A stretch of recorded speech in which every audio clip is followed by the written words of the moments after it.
नमस्कार, मी संगम गोविंद भोसले. गोविंद गोविंद गोविंद.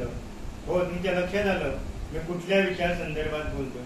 आपण म्हणतो गोपाळ काला गोड झाला, पण इथं गोविंद काला चिखलमय झाला अशी म्हणण्याची आज पाळी आली. गोविंद गावडे गोव्यातील एक तडफदार लढवय्ये मंत्री. आमदार झाल्याबरोबर लगेचच मंत्री होण्याचं भाग्य क्वचितच खूप कमी लोकांना मिळतं आणि हे भाग्य त्यांना लाभलं. मनोहर पर्रीकरांनी त्यांना अपक्ष आमदार म्हणून निवडून आल्यानंतर तत्काळ मंत्रिमंडळात घेतलं आणि विद्यमान मुख्यमंत्री प्रमोद सावंत आणि तब्बल 6 वर्ष या बेताल बडबड करत असणाऱ्या मंत्र्याला आपल्या मंत्रिमंडळात सांभाळून घेतलं. त्यांच्या अनेक चुका एखाद्या लहान खट्या मुलानं कराव्या आणि त्यांच्याकडे आपण दुर्लक्ष करावं तसं आजवर करत आले. त्यामुळे गोविंद गावड्यांना वाटलं की आपण वाटेल तसं काही पण बरळलो तरी आपले सगळे गुन्हे माफ पचून जातील. एक उच्च विद्या विभूषित तरुण, नाट्य क्षेत्रात रमलेला, धर्मवीर संभाजी महाराजांची भूमिका अतिशय तन्मयतेनं आणि अतिशय प्रभावीपणे करणारा एक कुशल कलाकार.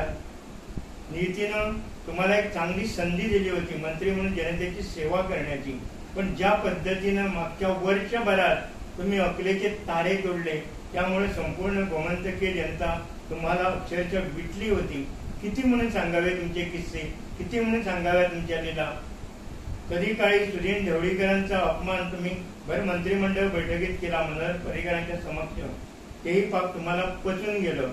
त्यानंतर मोगो पक्ष हा माधवराव ढवळीकरांच्या कोट्यात बांधलेला पक्ष असं एक विधान तुम्ही त्यावेळी केलं. बिचाऱ्या माधवराव ढवळीकरांना मध्ये का घेतला?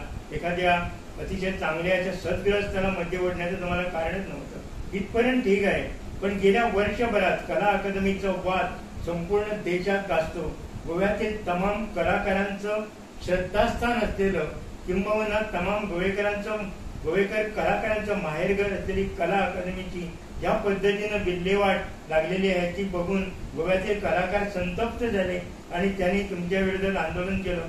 तर त्या कलाकारांना तुम्ही शत्रू समजायला लागलात. एवढंच कशाला, परवा गोव्यात आलेले महान कलाकार शरद पोंक्षे, एक ऋषितुल्य कलाकार ज्यांना बघा महाराष्ट्र आणि गोवा मानतो, त्यांच्यावर चक्क आरोप करण्याची हिंमत तुम्ही दाखवली की सुपारीबाज. त्यांनी सुपारी घेतली, जराही जिभेला हाड न ठेवता माणूस बोलायला लागला, बरायला लागला की त्याची परिणती काय होती याचं जिथं लागतं उदाहरण तुमच्या रूपात गोवेकरांना बघितलं. परमेश्वरानं आपल्याला जर चांगली वाचा दिली तर त्याचा वापर कशा पद्धतीने चांगल्या पद्धतीने करावा याची अनेक उदाहरणं आहेत. पण अतिशय बेतालपणे बडबडून आपली आणि गोव्याची पद घालवण्याचा जो पराक्रम तुम्ही गेलं वर्षभर करत आला त्यामुळं अखेर मुख्यमंत्र्यांना तुम्हाला मंत्रिमंडळातून वगळावं लागलं. एक तरुण तडफदार मंत्री म्हणून तुमचा लौकिक होता. अनेक वेळा आमदार होतात पण त्यांना मंत्रिपदाचं सुख कधी मिळत नाही. पण तुम्ही गेले 8-10 वर्ष मंत्रीपद भोगता आणि तरी असताना तुम्हाला जो उन्माद आला की आपण काहीही केलं तरी आपल्याला ते पचेल, रुचेल आणि लोकांना पण ते भावेल. नाटकातले डायलॉग वेगळे असतात गोविंदराव आणि प्रत्यक्ष जीवन वेगळं असतं. एक राजकारणी म्हणून मोजून मापून तारून बोलावं हे तुमच्या लक्षात आलं नाही आणि त्यानंच तुमचा घात केला.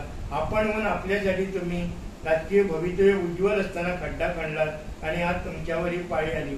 आणि काल तरी पण पडलो तरी नागभराच्या आवेशात तुम्ही बोलता की 18 जून या तारखेला गोवा क्रांती दिनी मला काढलं, धन्यवाद, आता मी बोलायला मोकळा.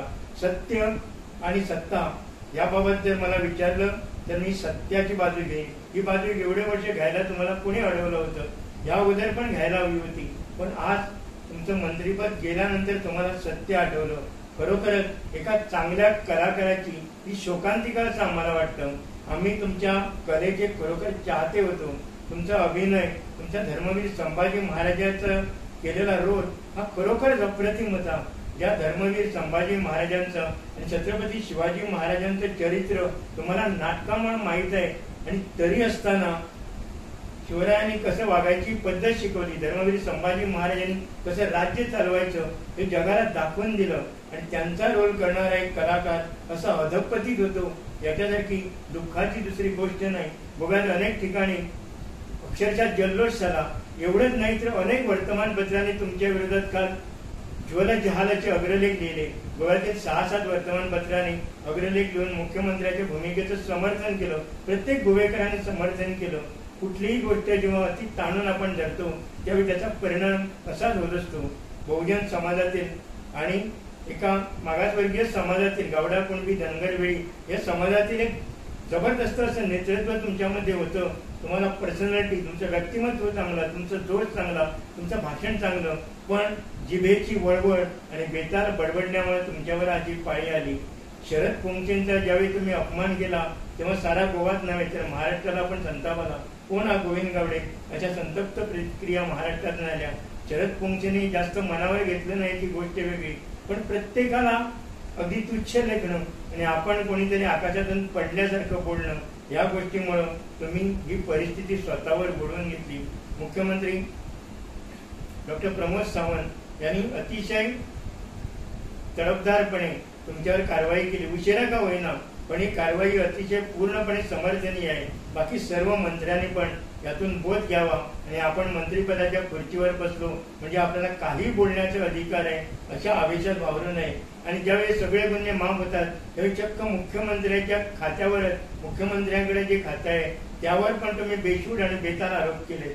जर हे आरोप करायचे होते आणि हे सत्य जर तुम्हाला माहीत असतं तर तुम्ही अगोदर राजीनामा देऊन मोकळा झाला असता आणि मी सत्याच्या युद्धासाठी रणांगणात उतरलोय, हा घ्या राजीनामा म्हणून जर तुम्ही अगोदर राजीनामा दिला असता तर तुम्ही हिरो होऊ शकला असता. पण तुम्ही ठरवलंच होतं ठामपणे की आपण झिरो आहे आणि झिरोच व्हायचं. आणि ही तुमची राजकीय शोकांतिका. आता तरी गप्प बसा, विचारमंथन करा, चिंतन करा, आपण कुठं चुकलो, कशामुळे चुकलो, आणि अशी बेताल बडबड आता तरी थांबवा. आणि राहिलेली थोडीफार पद आहे असं जर तुम्हाला वाटत असेल तर ती सांभाळण्यासाठी प्रयत्न करा. एवढंच तुम्हाला आज नम्रपणे सुचवावं असं वाटतं. धन्यवाद.